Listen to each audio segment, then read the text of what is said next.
दोस्तों, जब हम एक्सेल वर्कशीट में काम करते हैं तो कई बार हमारे पास में काफ़ी बड़ा डाटा होता है, तो उसको प्रॉपर तरीके से मैनेज करने में हमें कई सारी परेशानियों का सामना करना पड़ता है। तो आज के इस वीडियो में मैं कुछ ऐसे टिप्स और ट्रिक्स बताने वाला हूं जिसका अगर आप प्रॉपर तरीके से यूज करना सीख जाते हैं तो एक्सेल वर्कशीट में आपका काम काफ़ी आसान होने वाला है। तो वीडियो को शुरू से लेकर लास्ट तक जरूर देखना। आज के इस वीडियो में ऐसे 5 ट्रिक्स बताने वाला हूं जो आपके काफी काम के हो सकते हैं। तो चलिए दोस्तों, उससे पहले मैं आपसे एक बार फिर से रिक्वेस्ट कर देना चाहता हूं कि अगर मेरे YouTube चैनल टेक्निकल हेल्पर को अभी तक आपने सब्सक्राइब नहीं किया है तो प्लीज मेरे चैनल को सब्सक्राइब जरूर कर लीजिएगा, और वीडियो अगर पसंद आए तो वीडियो को लाइक भी जरूर कर देना। तो चलिए मैं आपको ले चलता हूं मेरे पीसी पर, और मैं वहां पर आपको step by step complete process बताने वाला हूं कि किस तरह से हम एक्सेल वर्कशीट में कुछ शॉर्टकट का यूज करके हमारा काम काफी आसान कर सकते हैं। तो दोस्तों, यहाँ पर मैंने एक एक्सेल वर्कशीट को ओपन कर रखा है और आप यहाँ पर देख सकते हैं मेरे पास में काफी सारा डाटा है।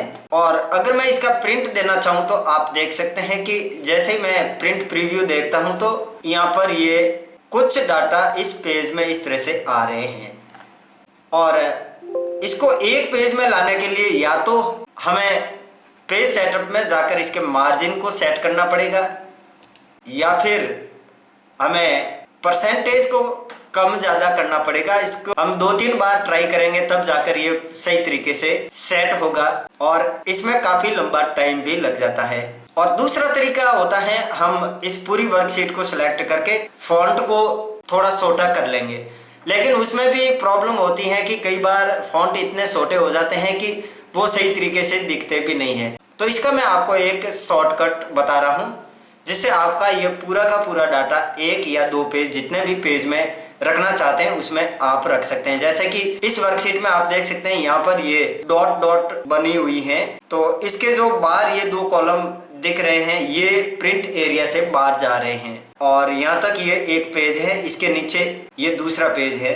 तो इस तरह से ये 4 पेज बन रहे हैं। अगर आप चाहते हैं कि इस पूरे डाटा को एक ही पेज में लें या 2 पेज में लें, ये साइड वाले दोनों कॉलम एक ही पेज में आ जाए, तो इसके लिए शॉर्टकट यूज करना है आपको। यहाँ पर ऊपर बनी हुई स्टेप में जाना है पेज लेआउट में, और यहाँ पर आपको ये वाइड्थ और हाइट 2 ऑप्शन मिलेंगे। यहाँ पर आपको वाइड्थ के सामने जो ऑटोमेटिक लिखा हुआ है इसको आपको सेटअप करके 1 पेज कर लेना है। तो जैसे ही आप इसको 1 पेज में करेंगे तो आप देख सकते हैं यहाँ पर जो डॉट डॉट लाइन बनी हुई थी वो अब हट गई है, और ये पूरा डाटा इन 2 पेज में आ गया है। इसका आप प्रीव्यू देखकर चेक कर सकते हैं। अब ये पूरा डाटा 2 पेज में आ गया है। अब अगर आप चाहते हैं कि ये नीचे वाला जो पेज है ये भी हट जाए और सारा का सारा डाटा इस एक पेज में ही आ जाए, तो यहाँ पर आपको इस हाइट वाले ऑप्शन को भी 1 पेज में कर देना है। या अगर आपका डाटा 3 पेज में आ रहा है और आप 2 पेज में करना चाहते हैं तो 2 पेज कर लीजिएगा। तो मैं यहाँ पर 1 पेज कर लेता हूँ। तो अब आप देख सकते हैं कि ये पूरा का पूरा डाटा एक पेज में आ गया है। तो इस तरह से आप 1 क्लिक में पेज सेटअप कर सकते हैं। चलिए नंबर 2 दोस्तों, कई बार हमारे पास में कुछ इस तरह का डेटाबेस होता है। यहाँ पर आप देख सकते हैं कि कुछ लाइन की हाइट कम है, कुछ की ज्यादा है, और कॉलम की वाइड्थ भी यहाँ पर प्रॉपर तरीके से नहीं है, जिससे काफी सारा डाटा कट हो रहा है। अगर इसको हम सही तरीके से प्रॉपर तरीके से करना चाहें तो या तो हम मैन्युअली एक एक लाइन की हाइट कम ज्यादा करेंगे, या फिर एक एक कॉलम की वाइड्थ को भी कम ज्यादा करेंगे। तो इसमें काफी सारा टाइम भी लग जाएगा और डाटा भी एक समान नहीं रहेगा, लाइन भी एक समान नहीं रहेगी। तो इसका शॉर्टकट यूज करने के लिए आपको सबसे पहले यहाँ पर कंट्रोल और ए को प्रेस करना है, इससे आपका पूरा डाटा सिलेक्ट हो जाएगा।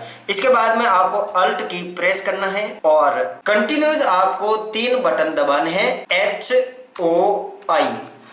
जैसे ही आप ऑल्ट की के साथ में HOI प्रेस करेंगे तो आप देख सकते हैं कि पूरी शीट के कॉलम एकदम प्रॉपर तरीके से हो गए हैं। और अब अगर आपको रॉ की हाइट मैनेज करनी है तो यहाँ पर आपको प्रेस करना है ऑल्ट की, और इसके बाद में कंटिन्यूस आपको प्रेस करना है HOA।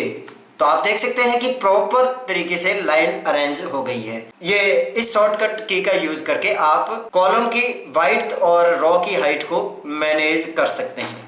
चलिए नंबर 3 दोस्तों, कई बार हमारे पास में कुछ इस तरह का डाटा होता है और इसको हमें कॉपी करके किसी दूसरी जगह पेस्ट करना होता है।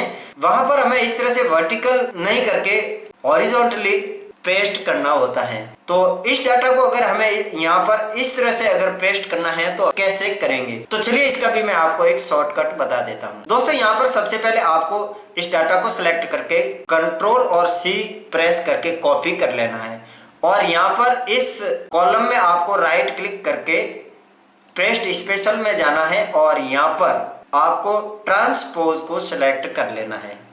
जैसे आप ट्रांसपोज को सिलेक्ट करेंगे तो आप देख सकते हैं कि यहाँ पर ये पूरा का पूरा डाटा इस तरह से हॉरिजॉन्टली पेस्ट हो गया है। तो इस तरह से ये पूरा का पूरा डाटा हॉरिजॉन्टली पेस्ट हो जाएगा। चलिए नंबर 4 दोस्तों, कई बार हमारे पास में कुछ इस तरह का डाटाबेस होता है। यहाँ पर आप देख सकते हैं मेरे पास में इस शीट में स्टूडेंट नेम है, फादर्स नेम है और कास्ट है। अब अगर आपके सामने कभी इस तरह की टास्क दे दी जाए कि इन तीनों कॉलम्स के डाटा को इस एक कॉलम में लाना है, तो फिर आप किस तरह से इन तीनों कॉलम्स के डाटा को एक ही कॉलम में ला सकते हैं। तो चलिए इसका मैं आपको एक फॉर्मूला बता देता हूँ। तो सबसे पहले आपको इस कॉलम में फॉर्मूला लगाना है इक्वल टू और इसके बाद में इस कॉलम को सेलेक्ट कर लेना है, फिर स्पेस देना है और इसके बाद में आपको एंड साइन लगा देना है और इसके बाद में आपको फादर्स नेम को सिलेक्ट कर लेना है।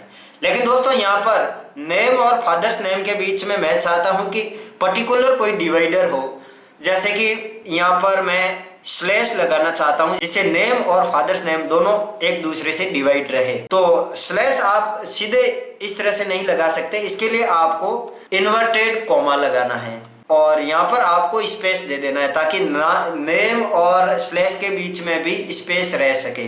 इसके बाद में आपको यहाँ पर स्लैश लगा देना है, फिर से आपको स्पेस देना है और इन्वर्टेड कॉमा को बंद कर देना है। दोस्तों यहाँ पर आप इन्वर्टेड कॉमा के अंदर जो भी लिखेंगे वो एज इट्स यहाँ पर आ जाएगा। इसके बाद में आपको यहाँ पर फिर से एंड साइन लगाना है और स्पेस देकर फादर्स नेम को सिलेक्ट कर लेना है।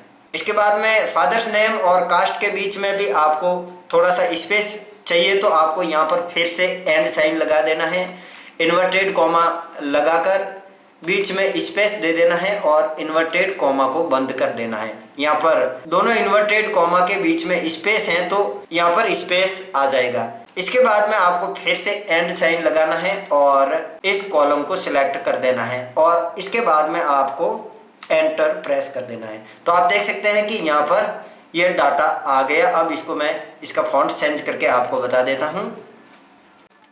ये आप देख सकते हैं कि इस तरह से ये डाटा आ गया है और यहाँ पर मैंने सेपरेटर यूज किया था स्लैश, लेकिन वो इंग्लिश में था और हिंदी फॉन्ट में इस स्लैश की जगह से ये इस तरह का साइन आ रहा है। हिंदी फॉन्ट में आपको स्लैश अगर लगाना है तो इसके लिए आपको यहाँ पर फॉर्मूला को मैं वापस इंग्लिश में @ साइन टाइप करते हैं तो ये हिंदी में स्लैश बन जाता है। तो इसको मैं जैसे ही प्रेस कर रहा हूँ तो आप देख सकते हैं, इसका मैं आपको फॉन्ट चेंज करके आपको बता देता हूँ। आप देख सकते हैं इस तरह से ये तीनों कॉलम का डाटा एक ही कॉलम में आ गया और इसको मैं नीचे तक कॉपी कर लेता हूँ। तो आप देख सकते हैं जो भी नाम है तीनों कॉलम के नाम एक ही कॉलम में आ गए हैं। चलिए नंबर 5 दोस्तों, कई बार हमारे पास में कुछ इस तरह का डाटा होता है और हमें टास्क दे दी जाए कि इस कॉलम में जो भी डाटा है उसमें से नेम, फादर्स नेम और कास्ट को अलग अलग कॉलम में डिवाइड करनी है। जिस तरह से हमने इससे पहले इन तीनों कॉलम्स के डाटा को इस एक कॉलम में लिया था, ठीक इसका रिवर्स करना है। इस एक कॉलम में जो डाटा है इसमें से नेम को अलग करना है, फादर्स नेम को अलग करना है और कास्ट को अलग कॉलम में लेना है। इस तरह के अगर टास्क है तो आप किस तरह से करेंगे, तो चलिए इसका भी मैं आपको एक शॉर्टकट बता देता हूं। दोस्तों सबसे पहले तो आपको इस कॉलम के डाटा को सेपरेट करना है। तो इस कॉलम के जस्ट आगे आपको एक ब्लैंक कॉलम चाहिएगा।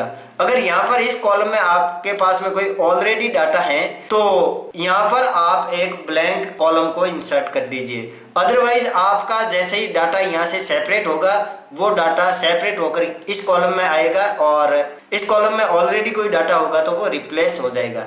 तो आपको यहाँ पर एक अलग से कॉलम इंसर्ट कर देना है, ब्लैंक कॉलम, और इसके बाद में आपको इस कॉलम के डाटा को सिलेक्ट कर लेना है। अब आपको यहाँ पर ऊपर वाली टैब में जाना है और यहाँ पर आपको डाटा टैब में जाना है। डाटा टैब में आपको एक टूल मिलेगा टेक्स्ट टू कॉलम, इसको प्रेस करना है। तो यहाँ पर आपको दो ऑप्शन मिल जाते हैं, एक डिलिमिटेड और एक फिक्स्ड वाइड्थ।